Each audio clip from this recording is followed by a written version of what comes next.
All right, so sometimes you're gonna need a bit more editing power than what you can do in Storyline. And that might be fine tuning an image or graphic in Photoshop or cleaning up audio in Audition or Audacity.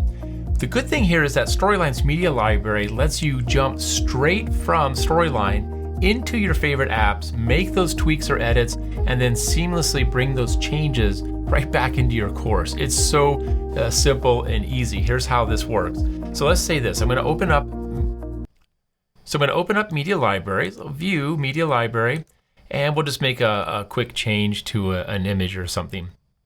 And we'll just make a quick change to an image. So I've got this graphic right here. Let's say I wanted to perform some edits, and I like this tip because a lot of times what I see is users will select the image or the audio or video file, come down here to the bottom and choose Export, save it to the desktop, then bring that image or audio file into their app, save it to the desktop, and then bring it back into Storyline.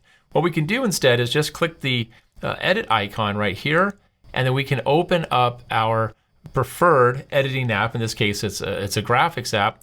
And what's also nice, notice how I even have access to the apps on my Mac. So I'm working obviously in Parallels on running Windows in Parallels on my Mac, but I can also open up my Mac app. So I'll just say, let's open this up in Photoshop. Okay, there's the image. Let's see, I could do a lot of different things. Maybe I just want to do a quick filter here and do a pixelate. I'm going to do something that really kind of just makes it obvious that this has changed. How about a nice mosaic? There it is. I'm going to click Save and close out of it and go back into my file, and look at this.